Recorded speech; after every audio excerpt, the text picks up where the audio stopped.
નમસ્તે વિદ્યાર્થી મિત્રો, welcome back to the lecture. ગયા લેક્ચરની અંદર આપણે થોડાક સૂત્ર ચેપ્ટરના અને થોડાક દાખલા જોયા હતા, એટલે કે બે દાખલા વિભાગ F ના પૂરા કર્યા હતા સ્વાધ્યાય 5 માંથી. બરાબર, તો હવે આપણે આગળના દાખલા જોવાના છે. સ્વાધ્યાય 5 દાખલા નંબર 3. તો તમે જુઓ, એની રકમ તમને આપેલી છે. 60 ગુણની એક પરીક્ષામાં વિદ્યાર્થીઓએ મેળવેલ ગુણનું વિતરણ નીચે પ્રમાણે છે. કાર્લ પિયર્સનની પદ્ધતિથી વિષમતાંક શોધો અને વિષમતાનો પ્રકાર જણાવો. તો વિદ્યાર્થીઓના ગુણ તમને આપેલા છે અને વિદ્યાર્થીઓની સંખ્યા આપેલી છે. અહીંયા સાઈડમાં જુઓ, મેં સૂત્ર લખેલા છે. આ પ્રમાણે તમારે સૂત્ર યાદ રાખવાના છે. સૂત્ર તમે પાકા કરી નાખજો, જેથી કરીને દાખલા ગણવાની અંદર તકલીફ પડે નહીં. ઓકે, તો પહેલા આપણે રકમ લખી નાખીએ. તો અહીંયા આવી જશે વિદ્યાર્થીના ગુણ. દાખલા નંબર 3, વિદ્યાર્થીના ગુણ. તો ગુણની અંદર આવી જશે 0 થી 10, 10 થી 20, 20 થી 30, 30 થી 40, 40 થી 50, 50 થી 60. પછી તમને વિદ્યાર્થીઓની સંખ્યા એટલે કે F આપેલું છે. વિદ્યાર્થીઓની સંખ્યા આવી જશે 5, 12, 38, 38, 20 અને 7. ટોટલ થઈ જશે 120. તો આવું આવૃત્તિ વિતરણ આપને રકમની અંદર આપેલું છે. હવે તમે જુઓ, કાર્લ પિયર્સનની પદ્ધતિથી વિષમતાંક મેળવવાનો છે અને વિષમતાંક કાર્લ પિયર્સનનો હોય એટલે એની અંદર બે રીત છે. એક તો બહુલક સ્પષ્ટ હોય અને બીજું છે બહુલક અસ્પષ્ટ હોય.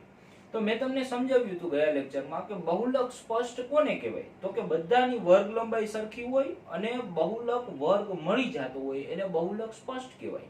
અને જો એવું ન બને તો એને બહુલક અસ્પષ્ટ કહેવાય. બરાબર, તો અહીંયા તમે જુઓ, બહુલક સ્પષ્ટ હોય તો ઉપરના બે સૂત્ર મૂકવાના, MO વાળા બહુલક વાળા, અને બહુલક અસ્પષ્ટ હોય તો કયા મૂકવાના? મધ્યસ્થ વાળા. બરાબર, તો આપણે રકમની અંદર જોઈએ.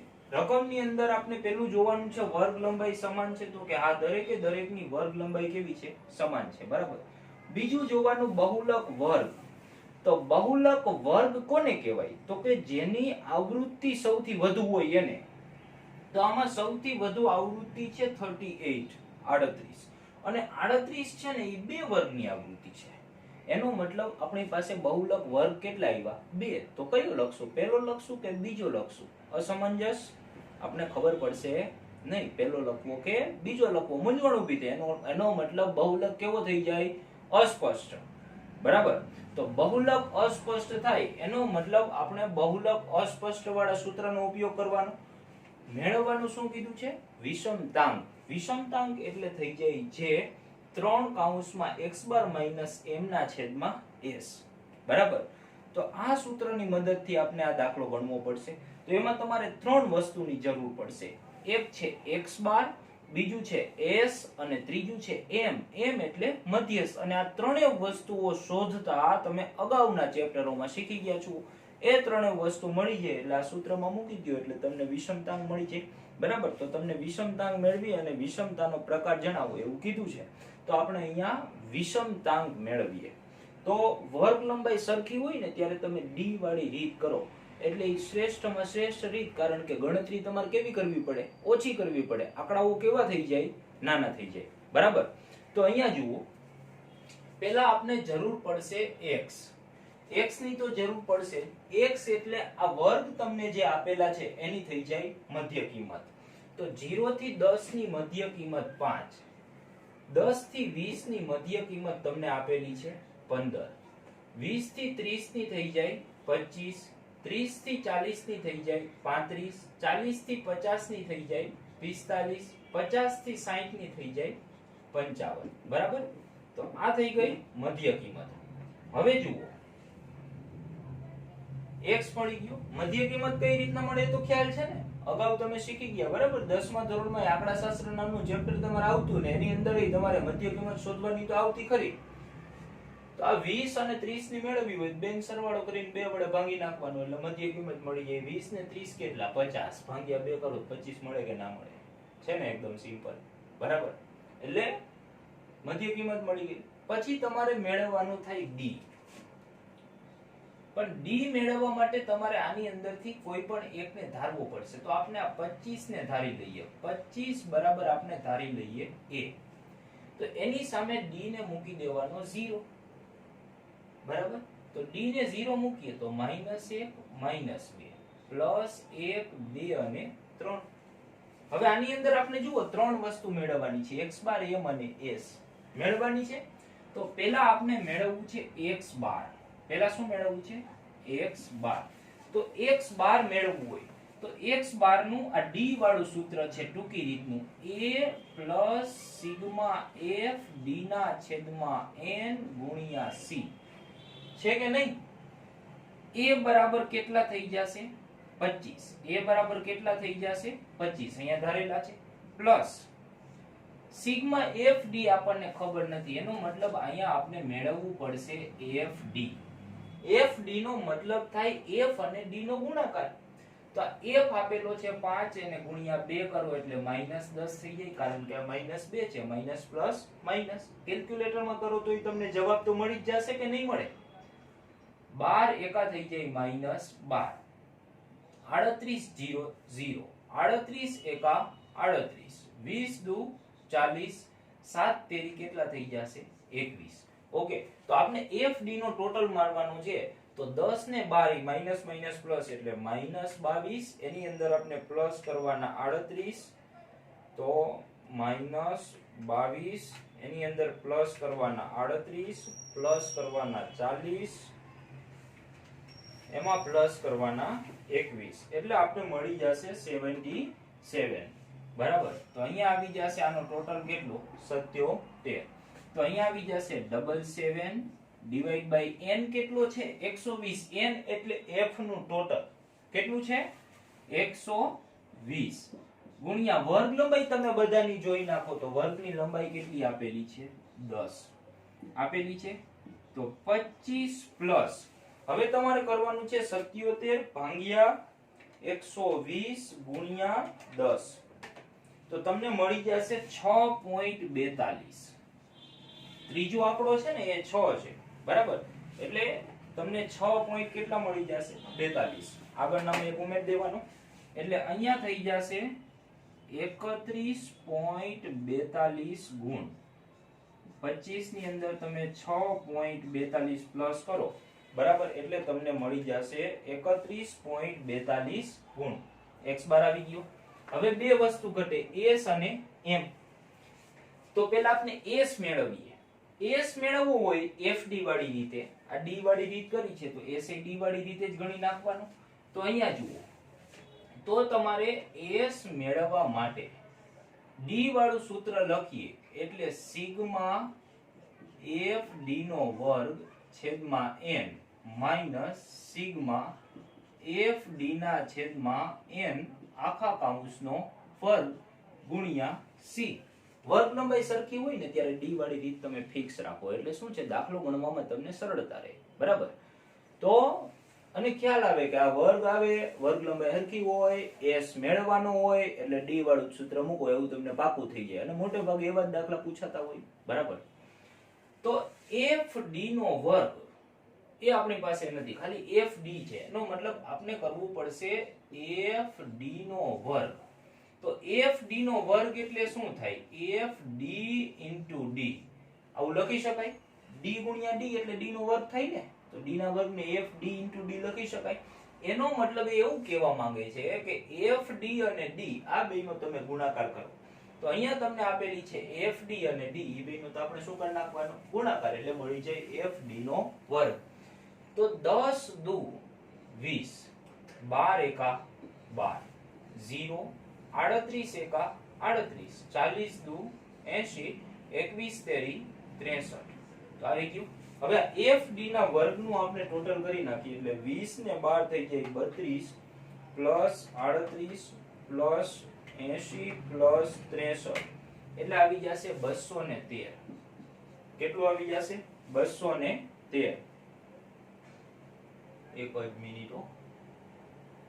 10 દુ 20 12 એકા 12 બરાબર છે 38 40 × 80 ને 21 તેરી 63 કેટલું આવી જશે 230 બરાબર. હવે જુઓ, હવે આપને આને મૂકી દેવાનું સૂત્રમાં. તો અહીંયા જુઓ સિગ્મા 1d નો વર્ગ કેટલો આવી ગયો 213. n કેટલો છે 120 સોરી માઈનસ કાઉન્સમાં સિગ્મા fd કેટલું છે 77. અહીંયા રહ્યું જો fd કેટલું છે 77. તો અહીંયા આવી જશે 77 છેદમાં n કેટલો છે 120 રકમમાં જ આપેલું છે અહીંયા, એટલે 120 આખા કાઉન્સનો શું છે વર્ગ ગુણ્યા વર્ગ લંબાઈ કેટલી છે 10 લખી નાખો. આવી ગઈ બરાબર. હવે ભાગાકાર કરીએ 213 ભાગ્યા કરી નાખીએ આપણે 120 એટલે 1.775 વર્ગમૂળમાં 1.775 માઈનસ આ બે ભાગાકાર કરીને એનો વર્ગ કરવો પડશે બરાબર. તો 77 ભાગ્યા 120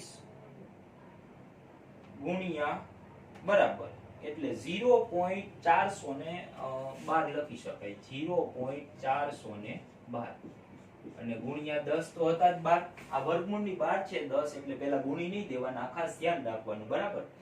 તો આ બેયની આપણે બાદબાકી કરશું એટલે 1.775 minus 0.412 is equal to 1.363 multiplied with 100 થઈ ગયું બરાબર. હવે આને આપણે કાઢવાનું છે વર્ગમૂળ.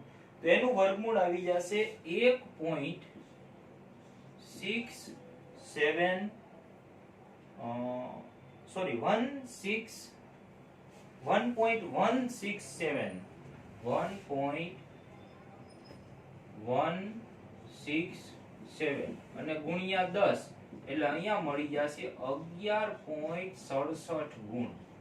તો આ આપણને શું મળી ગયું s. શું મળી ગયું s કેટલો આવ્યો 11.67 ગુણ. હવે જુઓ, હવે આપણે મેળવવાનું છે m. આ એક જ વસ્તુ ઘટે m. તો m માટે પહેલા આપણને જરૂર પડશે m વર્ગ, કારણ કે વર્ગ વાળું આવૃત્તિ વિતરણ આપેલું છે ને એટલે આપણે વર્ગ વાળી રીતે દાખલો ગણવાનો. તો m વર્ગ બરાબર થઈ જાય n/2 મું અવલોકન સમાવતો વર્ગ. n કેટલો છે અહીંયા જુઓ 120, તો અહીંયા લખી નાખો 120 ના છેદમાં 2 બરાબર 60 મું અવલોકન સમાવતો વર્ગ થઈ જાય. તો 60 મો અવલોકન સમાવતો વર્ગ તો આપણે CF પરથી જોતા વર્ગ. હવે આપણી પાસે CF તો છે નહીં, તો અહીંયા CF બનાવવી પડશે. તો અહીંયા આવી જશે CF. CF એટલે સંચય આવૃત્તિ થી ઓછા પ્રકારની સંચય આવૃત્તિ લખવાની છે. આ તમને જે 5 દેખાય છે એ 5 ને તમે અહીંયા એમને એમ લખો. F માંથી CF બને ને. 5 માં તમે 12 ઉમેરો એટલે કેટલા થઈ જાય 17. 17 માં તમે 38 ઉમેરો બરાબર, એટલે આપણે 17 + 38 એટલે થઈ જશે 55. 55 માં વળી પાછા તમે 38 ઉમેરો એટલે થઈ જશે 93. 93 માં તમે 20 ઉમેરો એટલે 113. 113 માં તમે 7 ઉમેરો એટલે 120 થઈ ગયા કે નહીં બરાબર. તો 120 આવી ગઈ CF. હવે આપણે જોવાનું છે 60 મું અવલોકન સમાવતો વર્ગ. તો 60 મું અવલોકન સમાવતો વર્ગ તમે જુઓ 93 સુધીમાં આવી જાય. એનો મતલબ આપણો વર્ગ થઈ જાય આ 30 થી 40. કેટલો થઈ જાય 30 થી 40, કારણ કે 93 સુધીમાં 60 આવી જાય છે બરાબર. તો CF પરથી જોતા વર્ગ આવી ગયો 30 થી 40 આવી ગયો. વર્ગ મળી જાય પછી આપણે મધ્યસ્થનું મેઈન સૂત્ર લખી દેવાનું m બરાબર l + n/2 માઈનસ CF છેદમાં f ગુણ્યા c બરાબર. હવે l કેટલો થઈ જાય l એટલે અધસીમા બિંદુ. તો અહીંયા તમને જે વર્ગ મળે છે એનું અધસીમા બિંદુ છે એને આપણે લખી દેવાનું બરાબર. તો અહીંયા ઉપરથી લખીએ બરાબર l આવી જશે 30 પ્લસ હવે જુઓ પ્લસ ના પ્લસ લખી દીધા n/2 તો n/2 ની ગણતરી તમે ઉપર જ કરી 120 ભાગ્યા 2 કેટલું આવું 60 તો અહીંયા લખી દેવાનું 60 માઈનસ CF કઈ લેવાની આ વર્ગની ઉપરની બરાબર વાત છે આ વર્ગની કઈ લેવાની ઉપરની CF તો આ 30 થી 40 વર્ગ છે એની ઉપરની લીટીમાં CF કેટલી છે 55 છે કે નહીં તો અહીંયા લખી દેવાની CF કેટલી 55 આવી ગઈ F એટલે કે પોતાની F તો વર્ગ કેટલો છે 30 થી 40 પોતાની F કેટલી છે 38 લખી દેવાની તો અહીંયા આવી જશે 38 અને ગુણ્યા શું છે વર્ગ લંબાઈ આ 30 થી 40 ની વર્ગ લંબાઈ કેટલી છે 10 ચાલો આવી ગઈ 10 સમજાણું ખબર પડી બરાબર હવે આપણે ગણતરી માંડીએ 30 પ્લસ 60 માઈનસ 55 એટલે 5 જ વધશે અને 5 ને 10 વડે ગુણી નાખો તો કેટલા વધશે 50 બરાબર વાત છે અને છેદમાં 38 તો હતા જ ને આ 10 તો ગુણાકાર અંશ સાથે થાય કે ના થાય બરાબર 60 માંથી 55 જાય એટલે 5 ગુણ્યા 10 કેટલા 50 અને છેદની અંદર 38 તો હતા જ હવે તમે 50 ભાગ્યા 38 કરી નાખો એટલે વધશે 1.32 એટલે 30 પ્લસ 1.32 અને આ બેયનો સરવાળો કરી નાખો એટલે થઈ જાય 31.32 ગુણ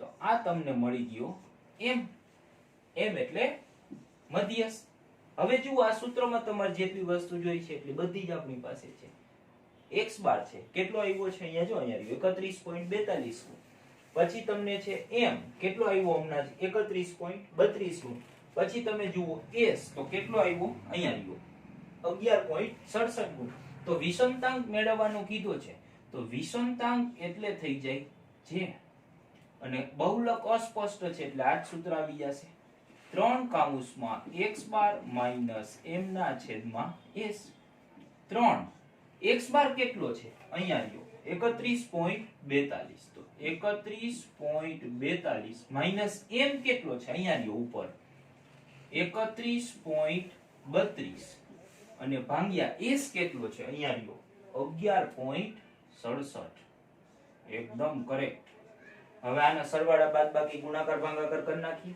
તો હવે જુઓ 31.42 માંથી 31.32 કાઢી નાખો એટલે વધશે 0.10 કેટલા વધશે 0.10 એને ગુણ્યા તમે કરી નાખો કેટલા 3 એટલે વધશે 0.3 છેદમાં 11.67 હવે આ 0.3 ને આપણે ભાંગી નાખીએ 11.67 સાથે એટલે આપણને જવાબ મળી જશે 0.03 અથવા તો 0.026 એવું તમે લખી શકો બરાબર બીજું શું લખી શકો આગળનું 0.026 આ બે માં કોઈ પણ આ 6 છે એટલે આગળ આપણે એક પ્લસ કરી દઈએ ને બરાબર એટલા માટે આપણે 0.03 લખીએ તો આ તમને મળી ગયો વિષમતાંક શું મળી ગયું વિષમતાંક જે એટલે વિષમતાંક થાય ગયા લેક્ચરમાં કીધું હતું વિષમતાંકની પાછળ એકમ લખાય નહીં કારણ કે સાપેક્ષ માપ છે ને તમે ચોથા ચેપ્ટરમાં શીખી ગયા કે સાપેક્ષ માપની પાછળ એકમ હોય નહીં તો પાંચમા ચેપ્ટરમાં સેમ ટુ સેમ જ બરાબર વિષમતાનો પ્રકાર કીધો છે તો વિષમતાનો પ્રકાર કીધો છે તો આમાં જવાબ પ્લસ છે એટલે વિષમતાનો પ્રકાર ધન વિષમતા બરાબર વાત છે કે કઈ વિષમતા ધન વિષમતા હાલો ખબર પડી બધાને ઓકે તો હવે પછી આપણે જોઈએ નેક્સ્ટ દાખલો બરાબર નેક્સ્ટ દાખલાની અંદર તમને શું કીધું છે 15 16 માં 150 કંપનીઓએ કરેલ નફા અંગેનું આવૃત્તિ વિતરણ છે યોગ્ય પદ્ધતિથી વિષમતાંક શોધો અને વિષમતાનો પ્રકાર લખો હવે જુઓ તમે રકમ જોશો ને તમારે ચોપડી ખુલ્લી રાખજો બરાબર ચોપડી ખુલ્લી રાખશો અને એની અંદર તમે શું જોશો રકમ તો એની અંદર તમે જુઓ યોગ્ય પદ્ધતિ કઈ થાય હાલો વિચારીને તમે વિચારો તો રકમ જોઈને કારણ કે તમને યોગ્ય પદ્ધતિએ વિષમતાંક મેળવવાનો કીધો ને પદ્ધતિ કેટલી છે બે કાર્લ પિયર્સન અને બાવલી તો મેં તમને એવું કીધું હતું કે રકમમાં યોગ્ય પદ્ધતિ કીએ એટલે તમારે કાર્લ પિયર્સનની રીતે જ વિષમતાંક મેળવવાનો પણ અહીંયા તમે વર્ગ તો જુઓ વર્ગ કેવા આપેલા છે ખુલ્લા છેડા વાળા દેખાય છે કે નહીં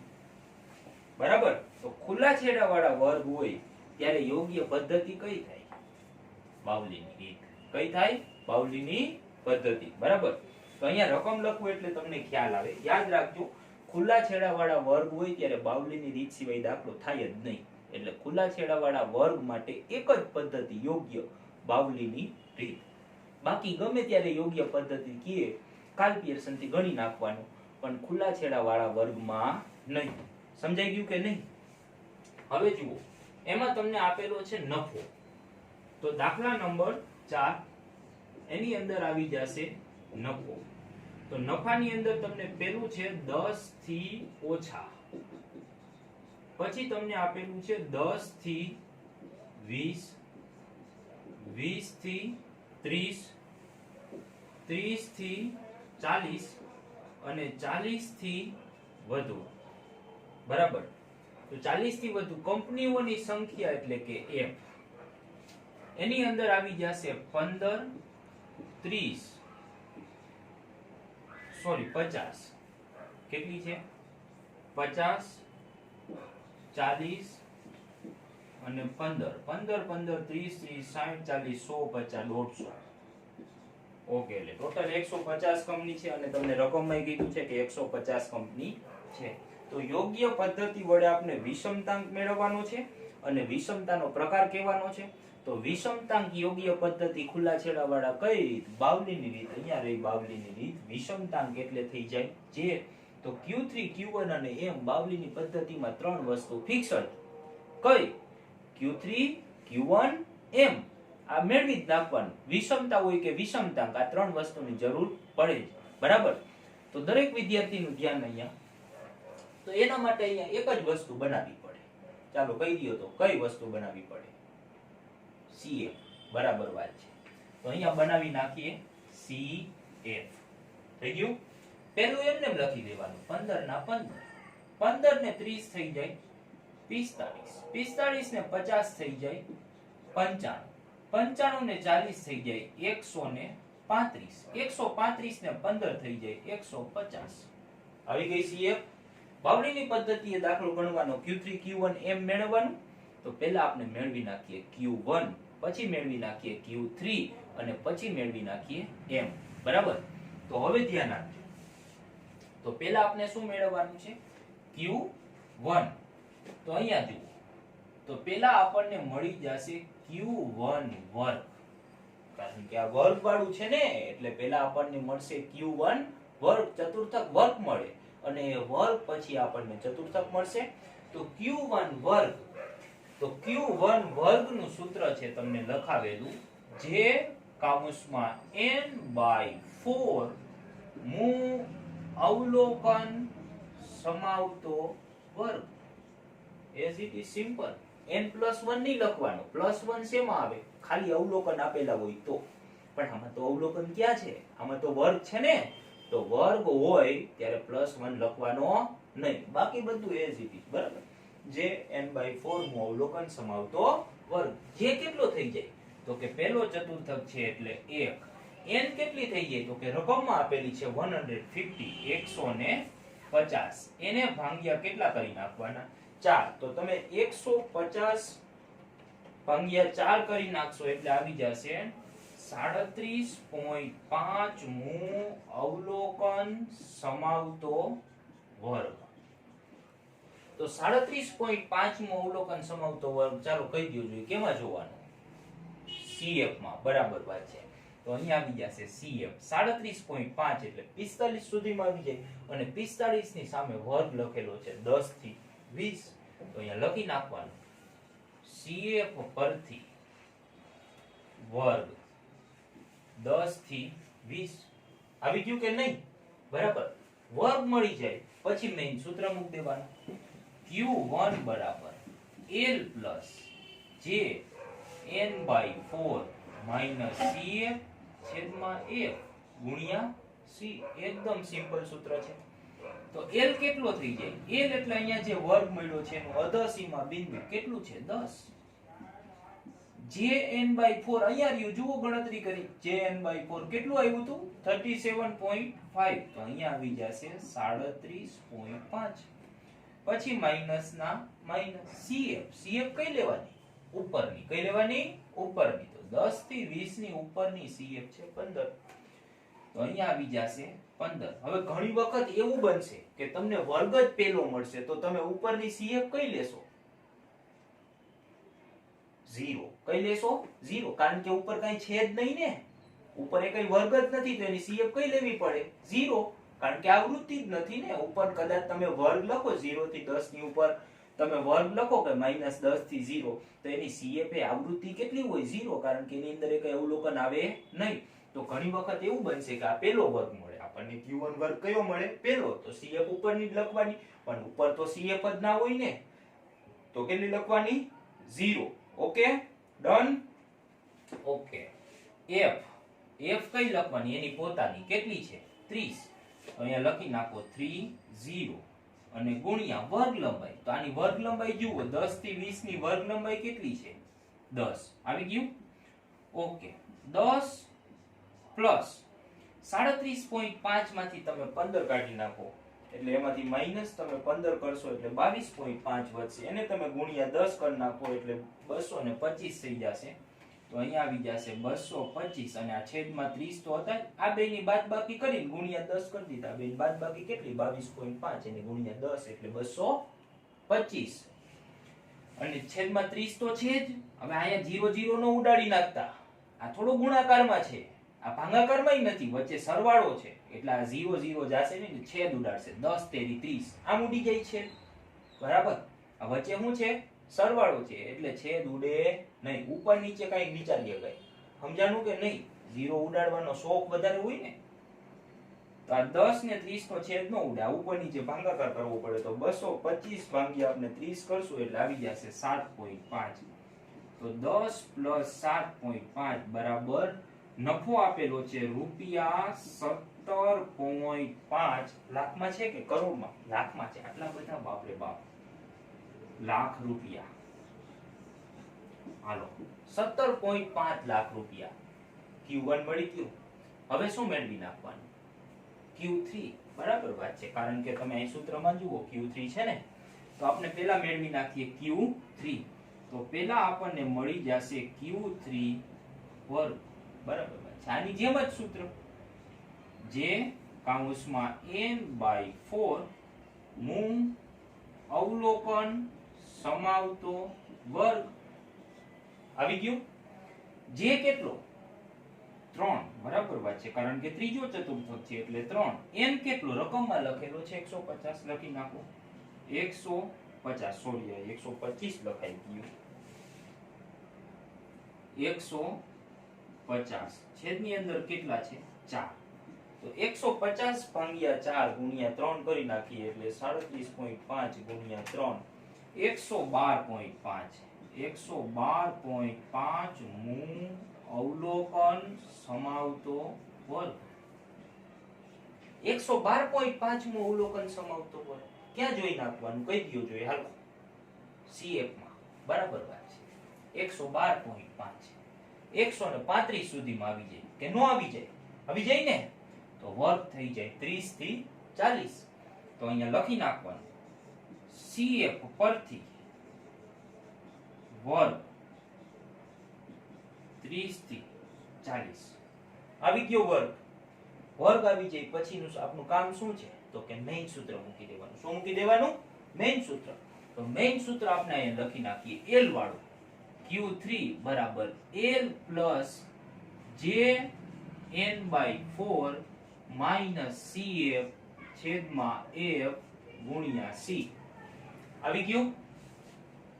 L કેટલો થઈ જાય હાલો બોલી નાખો છોકરાઓ, L કેટલો 30, બરાબર વાત છે. આ વર્ગ મળ્યો છે એનું અધસીમા બિંદુ જ થાય, તો અહીંયા આવી જશે 30 પ્લસ આ JN/4 કે JN/4 જો અહીંયા આપેલું છે ગણતરી કરી, JN/4 આવ્યું હતું 112.5, તો અહીંયા આવી જશે 112.5 માઈનસ CF. CF કઈ લેવાની? ઉપરની, બરાબર વાત છે. તો 30 થી 40 વર્ગ છે એની ઉપરની લીટી એની CF 55 આવી ગઈ કે નહીં? તો અહીંયા આવી જશે 95 ગુણ્યા F. F એનો પોતાનો લેવાનો ને, વર્ગ છે 30 થી 40 અને f છે 40, તો અહીંયા આવી જશે કેટલા 40 અને ગુણ્યા વર્ગ લંબાઈ જુઓ 30 થી 40 છે એટલે એની વર્ગ લંબાઈ 30 થી 40 એટલે 10, વર્ગ 30 થી 40 છે ને એટલે વર્ગ લંબાઈ કેટલી થઈ જાય 10.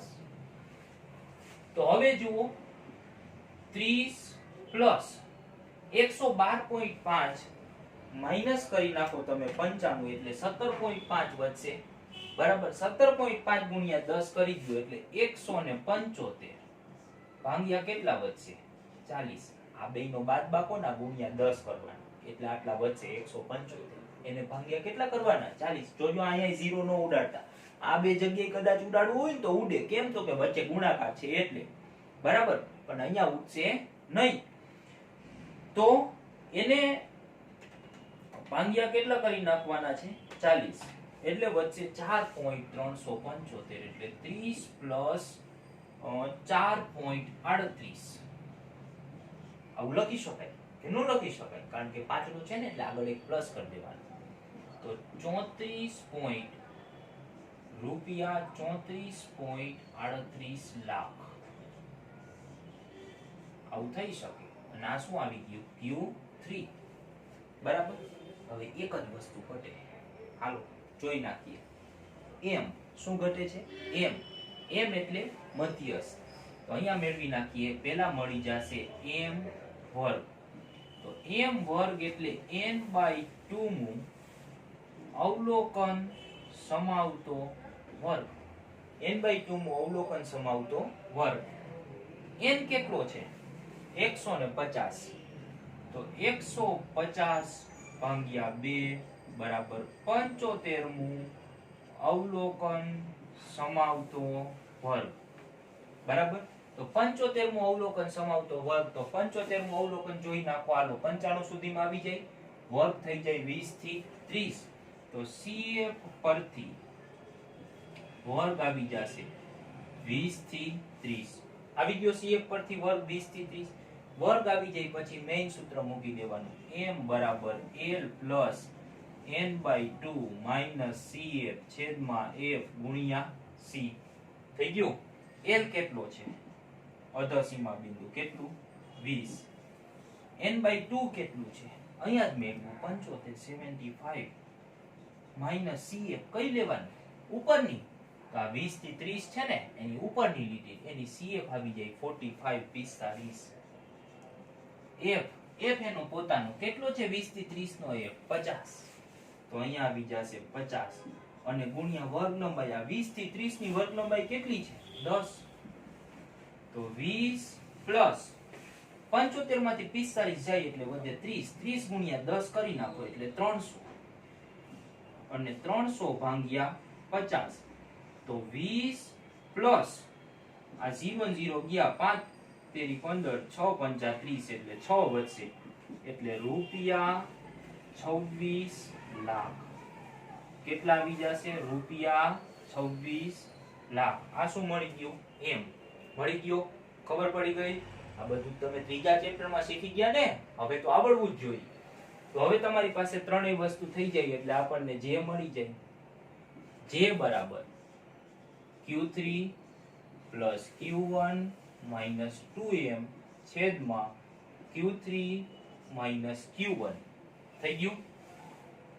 હવે જુઓ Q3 કેટલો આવી ગયો, ક્યાં ગયો અહીંયા ગયો 34.38 પ્લસ Q1 કેટલો આવી ગયો અહીંયા ગયો 17.5 માઈનસ 2 m કેટલો આવી ગયો અહીંયા ગયો 26 આવી ગયો એના છેદમાં Q3 માઈનસ Q1. Q3 છે 34.38 માઈનસ Q1 છે 17.5. અહીંયા દેખાય છે કે નહીં? આવી ગયું. આ બેયનો સરવાળો કરી નાખી તો કે 34.38 એમાં પ્લસ કરી દઈ 17.5 એટલે આવી જશે 51.88 કે નહીં થઈ જાય બરાબર થઈ જશે. અને 26 દુ 52 થઈ જાય ને પછી પેલા બે ની બાદબાકી કરી નાખી, બરાબર. 34.38 માઈનસ 17.5 16.88 થઈ ગયું. હવે આ બેન બાદબાકી કરી 16.88 વડે ભાંગી નાખી કે નો ભાંગી નાખી, તો 51.88 માઈનસ 52 એટલે વધશે માઈનસ 0.12 અને છેદમાં 16.88 તો હતા જ કે નહોતા. હવે આ બે નો શું કરી નાખવાનો છે, ભાગાકાર, ભાંગ્યા 16.88 એટલે આવી જશે 0.007 માઈનસ 0.007. દાખલો સરસ મજાનો છે અને પરીક્ષામાં પૂછાય એવું હોય છે એટલે યાદ રાખજો, કારણ કે જવાબ જો 007 જેમ્સ બોન્ડ, બરાબર. એટલે એવું હોય એટલે ના પૂછાય, પણ યોગ્ય માપ મેળવો એવી રીતના પૂછાય ને, કારણ કે બાવલીની રીત છે અને બાવલીની રીતની અંદર તમને આવો પ્રશ્ન પૂછાઈ શકે, બરાબર કે નહીં? ઓકે. હવે જુઓ દાખલા નંબર 5. તો દાખલા નંબર 5 ની અંદર એવું કીધું છે, કોઈ એક વસ્તુની માંગનું આવૃત્તિ વિતરણ નીચે છે અને કાર્લ પિયર્સનની પદ્ધતિથી વિષમતા અને વિષમતાંક શોધો, બરાબર. તો આપણે વિષમતા અને વિષમતાંક મેળવવાનું છે એ વળી પાછું કાર્લ પિયર્સનની પદ્ધતિથી. તો મેં તમને કીધું છે કાર્લ પિયર્સનની અંદર બે રીત છે, એક તો બહુલક સ્પષ્ટ હોય અને બીજું બહુલક અસ્પષ્ટ હોય.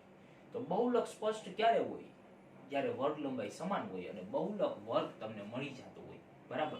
તો બહુલક વર્ગ ક્યારે મળી જાય, સૌથી વધુ આવૃત્તિ ધરાવતો વર્ગ એ તો મળી જશે, પણ વર્ગ લંબાઈ જુઓ, અડધામાં વર્ગ લંબાઈ જ નથી આપેલી, આપેલી છે કે નહીં, બરાબર. તો અડધામાં વર્ગ લંબાઈ જ નથી, તો વર્ગ લંબાઈ ન હોય અડધામાં એટલે એને બહુલક સ્પષ્ટ કહેવાય નહીં. આ બધા અવલોકન હોવા જોઈએ કે આ બધા વર્ગ હોવા જોઈએ, અડધું અડધું થોડું ચાલે, કઈ સમજણ પડી કે નહીં? એટલે આ મિશ્ર પ્રકારનું આવૃત્તિ વિતરણ છે. કેવું છે? મિશ્ર પ્રકારનું આવૃત્તિ વિતરણ. તો મિશ્ર પ્રકારના આવૃત્તિ વિતરણમાં બહુલક સ્પષ્ટ હોય નહીં. એનો મતલબ આપણે કાર્લ પિયર્સનની રીત કરવાની, પણ કઈ? બહુલક અસ્પષ્ટ વાળી. તો બહુલક અસ્પષ્ટ રીતે વિષમતાંક મેળવવો હોય તો આ જે બરાબર 3 કૌંસમાં x બાર માઈનસ m ના છેદમાં s આપણે જ્યારે પહેલા દાખલામાં મેળવ્યું હતું ને એવી જ રીતના, બરાબર. અહીંયા જુઓ તો અહીંયા આપણને આવી જશે x. x એટલે તો કે અવલોકન છે ને, એ અવલોકન એમને એમ લખી નાખો. અવલોકન એટલે ઈ x જ હોય. અવલોકનને શું કહેવાય? x જ કહેવાય, બરાબર. અવલોકનને બીજું કંઈ કહેવાય નહીં. હવે આ વર્ગ છે એમાં x શું થઈ જાય? મધ્ય કિંમત. તમે શીખી ગયા કે નહીં? અવલોકનમાં x થઈ જાય મધ્ય કિંમત. તો અહીંયા આવી જશે આની મધ્ય કિંમત 4 ને 8 12 ની મધ્ય કિંમત 6, 12 ને 8 20 ની મધ્ય કિંમત 10, 12 ને 16 28 ની મધ્ય કિંમત 14, 20 ને 16 36 ની મધ્ય કિંમત 18. હાલો x આવી ગયું. પછી તમારે x બાર મેળવવાનું છે ને, તો આમાં d વાળી નો કરાય, વર્ગ લંબાઈ હરખી નથી, d વાળી રીત થાય એની હું ના પાડતો નથી, d વાળી રીત થાય જ, પણ આમાં નો કરાય, કારણ કે તમારે d શોધવો પડે કે નહીં? d ની ગણતરી કરવી પડે ને, x - a ના છેદમાં c નું સૂત્ર મૂકીને d ની ગણતરી કરવી પડે કે નહીં? તો એ વધી જાય કે નહીં? તો એની ગણતરી કરાય? ના કરાય.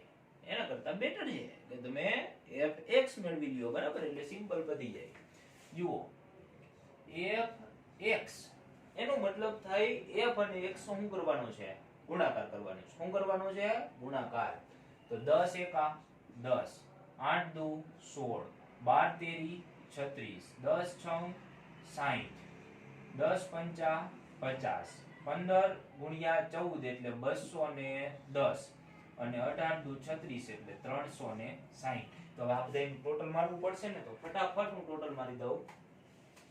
તો 10 16 26 plus 36 plus 60 plus 50 plus 210 plus 360 એટલે આવી જશે 742, 742.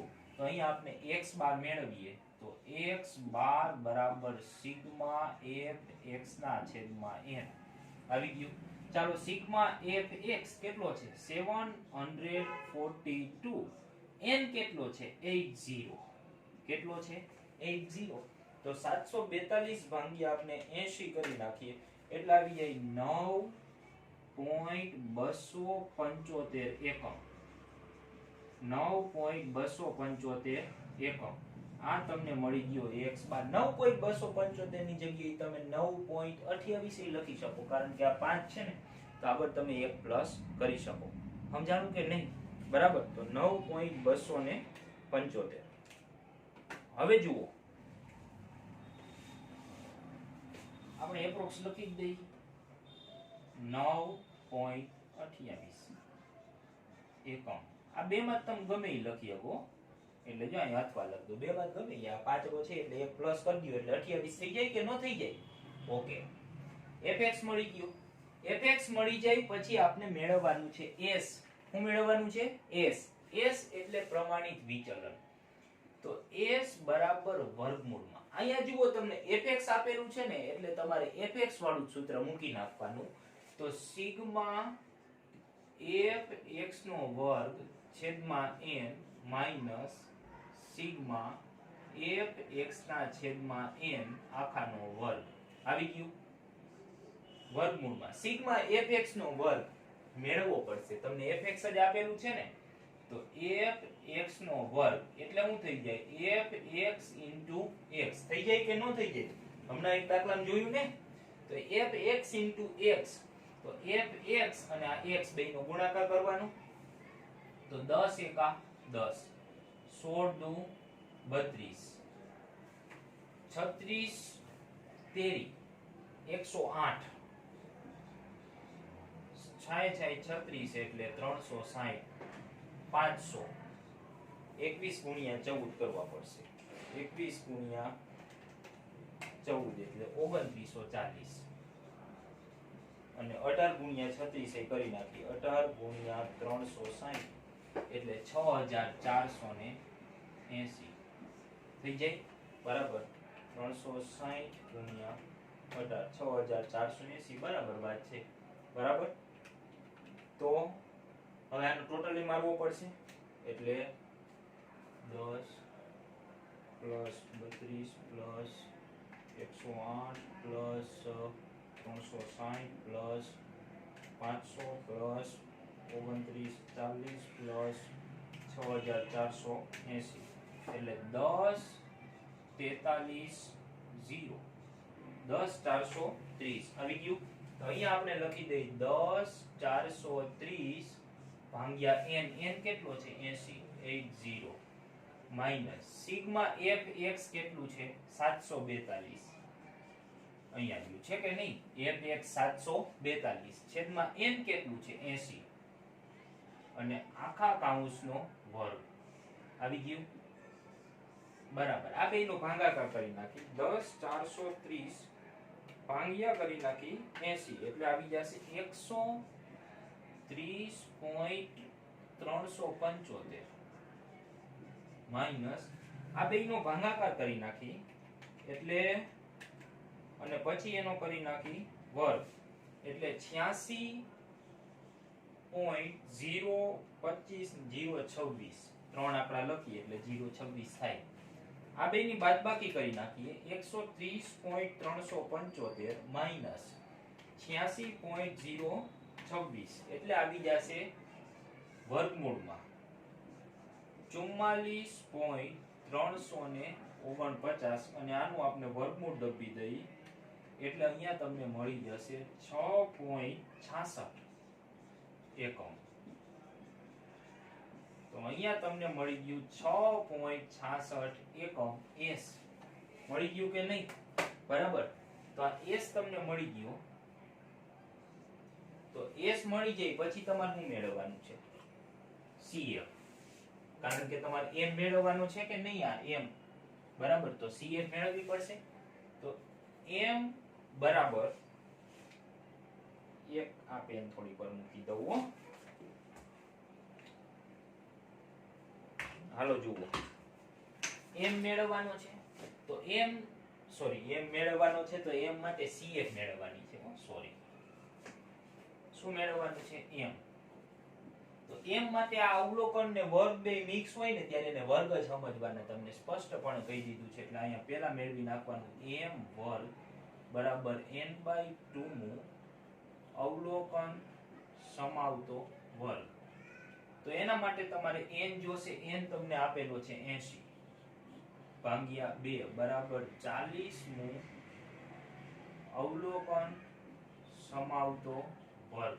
હાલો 40મું અવલોકન સમાવતો વર્ગ જોઈ નાખો. CF માં 40 ક્યાં સુધીમાં આવી જાય? 108 સુધીમાં આવી જાય કે નહીં? સોરી, CF લખવાની જ બાકી છે, તો CF બનાવવી પડશે ને. હાલો બનાવી નાખીએ. f કેટલો છે? 10m નો m. 10 ને 8 કેટલા થઈ જાય? 18. 18 ને 12 કેટલા થઈ જાય? 30. 30 ને 10 કેટલા થઈ જાય? 40. 40 ને 5 થઈ જાય 45. 45 ને 15 થઈ જાય 60. 60 ને 20 થઈ જાય 80. આવી ગયો f. હવે 40 જોઈ નાખીએ. અહીંયા સુધીમાં આવી જાય એટલે આપણો વર્ગ થઈ જાય 4 થી 8. થઈ જાય કે ન થઈ જાય? અહીં લખી નાખવાનું. CF પરથી વર્ગ 4 થી 8. આવી ગયું CF પરથી વર્ગ 4 થી 8. વર્ગ આવી જાય પછી તમારે મેઈન સૂત્ર m બરાબર m plus n/2 minus CF છેદમાં f ગુણ્યા c. l કેટલો છે? આનું અધસીમા બિંદુ 4. n/2 કેટલો આવ્યું? 40 માઈનસ CF. CF કઈ લેવાની કીધી છોકરાઓ? બોલો બોલો ઝડપથી. ઉપરની. બરાબર. તો ઉપરની લીટી 3 વાળી એની અંદર CF કેટલી છે? 30. લખી નાખો 30. f કેટલો છે? f એટલે એનો પોતાનો f કેટલો છે? 10. તો અહીંયા આવી જશે 10 અને ગુણ્યા વર્ગ લંબાઈ. 4 થી 8 ની વર્ગ લંબાઈ કેટલી છે? 4. થઈ ગયું. તો અહીંયા વધશે 4 પ્લસ 40 માંથી 30 જાય એટલે 10 છેદમાં 10 ગુણ્યા 4. આ 10 અને 10 જશે તો 4 પ્લસ 4 કેટલા થઈ જાય? 8. તો અહીંયા તમને આવી જશે 8 એકમ. તો આવી ગયું. બરાબર. તો 8 એકમ આવી જાય તો આ તમને મળી ગયો m. મળી ગયો કે નહીં? 8 એકમ. તો હવે m છે, s છે, x બાર છે. બરાબર. તો અહીંયા હવે આપણે મેળવી નાખવાનો વિષમતાંક. સૂત્ર મૂકી દેવાનું. જે બરાબર 3 કૌંસમાં x બાર માઈનસ m ના છેદમાં s. 3m ના m. x બાર કેટલો આવ્યો છે છોકરાઓ? 9.28. તો અહીંયા આવી જશે 9.28 માઈનસ m. m એટલે મધ્યસ. જોઈ નાખો કેટલા એકમ છે? 8 એકમ. અને છેદની અંદર s પ્રમાણિત વિચલન કેટલું છે? 6.66. હાલો આવી ગયું કે નહીં? બાદબાકી કરીને એને આરે ગુણી દઈ તો બાદબાકી થઈ જશે 1.28 એને ગુણ્યા 3 કરી નાખી એટલે 3.84. આવી જાય કે નહીં? અને છેદમાં 6.66 તો હતા જ. પછી તમારે શું કરી નાખવાનું? એનો ભાગાકાર. તો 3.84 ભાગ્યા 6.66 કરો એટલે તમને મળી જશે 0.58 કે નહીં મળે? બરાબર. આવી ગયા ને? તો આ તમારો જવાબ આવી જશે 0.58 વિષમતાંક કાર્લ પિયર્સનનો જે તમને મેળવવાનો કીધો તો. બીજું એનું સોરી વિષમતા પણ મેળવવાની છે ને. કાઈ વાંધો નહીં, મેળવી નાખીએ. ચાલો જુઓ. વિષમતા એટલે SK 3 કૌંસમાં x બાર માઈનસ m. આવી ગયું વિષમતાનું સૂત્ર. 3 કૌંસમાં x બાર માઈનસ m. 3 x બાર કેટલો છે? 9.28. અહીંયા જો આ x બાર માઈનસ m આ બેઠે બેઠું લેવાનું ને. માઈનસ 8 તો 3 આ બે ની બાદબાકી 1.28. તો આ થઈ જશે 1.28 ગુણ્યા 3 એટલે 3.84. કેટલું થઈ જશે? 3.84 એકમ. SK વિષમતાની અંદર પાછો એકમ લખવાનો. એ ભૂલી નહીં જવાનું. કેમ? તો કે વિષમતા એ નિરપેક્ષ માપ છે. નિરપેક્ષ માપની પાછળ એકમ લખી શકાય. જ્યારે વિષમતાંક એ સાપેક્ષ માપ છે જેની પાછળ ક આવતો હોય. વિષમતાંક એ સાપેક્ષ માપ છે ને એની પાછળ એકમ લખી શકાય નહીં, કારણ કે એકમથી મુક્ત માપ છે. બરાબર. તો અહીંયા આવી ગયું 3.84 એકમ. આ થઈ ગયો તમારો દાખલો પૂરો. હવે વિષમતાનો પ્રકાર તો કીધો નથી, પણ વિષમતા કેવી આવી? પ્લસ એટલે પ્રકાર એ કેવો થઈ જાય? ધન વિષમતા. ઓકે, સમજાણું? દરેક વિદ્યાર્થીઓને તમને આટલી વસ્તુ આવડવી જોઈએ આ ચેપ્ટર માટે. એક તો x બાર મધ્ય ખબર હોવી જોઈએ, m મધ્યસ્થ ખબર હોવી જોઈએ, q1 પ્રથમ ચતુર્થક ખબર હોવી જોઈએ, q3 ત્રીજો ચતુર્થક ખબર હોવી જોઈએ, અને s પ્રમાણિત વિચલન આટલા માપ તમને મેળવતા આવડતા હોય એટલે આ ચેપ્ટર ની અંદર એક પણ દાખલો અઘરો નથી. 5 માર્ક્સ નો દાખલો આ ચેપ્ટર ની અંદરથી પૂછાય છે. ટોટલ